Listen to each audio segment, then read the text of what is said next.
The wedding was less than 12 hours away. And somewhere in the dark, the man who could destroy everything had gone completely silent. No police. No threats. No warnings. Just waiting. The grandfather clock inside the Price estate ticked loud enough to feel violent. Each second drilled into Nathan Price's skull, counting down what he could no longer control. Midnight was close. Morning was closer. And the silence had become unbearable. Nathan stood alone in his study, a room designed to intimidate.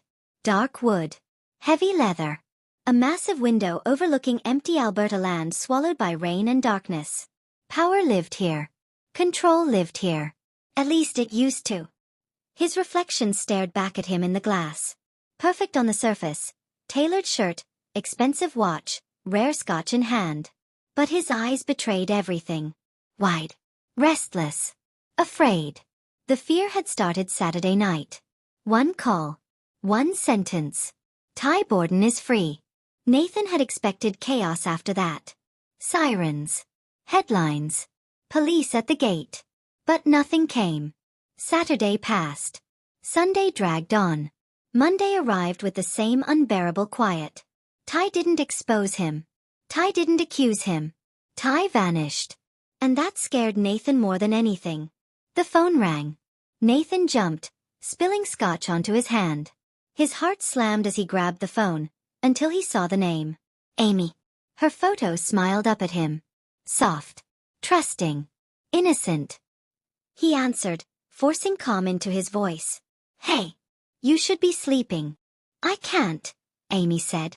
Have you heard from Georgie or Caleb? Nathan's grip tightened. No. Why? They're gone. Lou says Calgary. But Georgie wouldn't miss the rehearsal. And Caleb isn't answering. Ashley's gone too. Nathan closed his eyes. This wasn't coincidence. This was strategy. He lied smoothly, the way he always did. Told her everything was fine. Told her tomorrow would be perfect. Told her not to worry. I love you, Amy said before hanging up. Nathan lowered the phone like it burned. He wasn't protecting her. He was using her. The door opened. Gracie Price stepped in, sharp and controlled, eyes already calculating. One look at Nathan told her everything. They've moved, he said.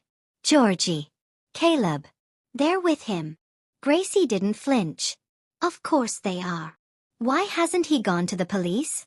Nathan whispered. Why hasn't he destroyed me? Because he can't, Gracie replied coldly. Not yet. That's why he's waiting. And somewhere far beyond the estate walls, the waiting had already begun. At Heartland, the kitchen no longer felt safe. Amy sat at the table with cold tea untouched in her hands. Lou typed too fast. Jack avoided eye contact. The silence pressed in. Where is Georgie? Amy asked. Too calm. Too rehearsed. Too wrong. Lou's explanation didn't land. Neither did Jack's reassurance. Amy felt it in her chest. Something wasn't being said. She went upstairs alone. The wedding dress hung in the closet like a question she didn't want to answer. It was beautiful. Expensive. Nothing like the simple dress she once wore when she married Ty. She looked toward the dark barn outside. What am I doing? She whispered. Nathan offered safety. Stability. Peace. But peace felt heavy. Morning came without mercy. Jack brought her coffee and truth. I've seen brides, he said gently. But I've never seen someone walking into a storm like this. Do you want to marry him? The answer wouldn't come. I have to, she said instead. Jack placed keys in her hand. You don't have to go anywhere you don't choose.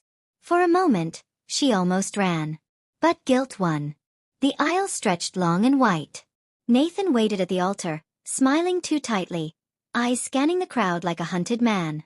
Amy stepped forward, heart pounding, world narrowing. And then a hand touched her shoulder. Firm. Familiar. Real. Gasps rippled through the crowd. Amy turned. Ty stood there. Bruised. Exhausted. Unbroken. Behind him, Georgie and Caleb. Nathan's face drained of color. I thought you weren't coming, Amy whispered. I tried, Ty said quietly. Ask him why I didn't. The truth detonated. Warehouse. Locked doors. Paid men. 3 days. Nathan didn't deny it. Silence answered everything. Amy pulled her hand away. This wedding is over, she said. No shouting. No drama. Just truth. She removed the ring and placed it on the altar. I won't start my life by betraying myself. She walked away, not toward Ty, not away from Nathan, but toward choice. Ty didn't chase. He didn't promise. He just stood there. And for the first time, Amy felt free.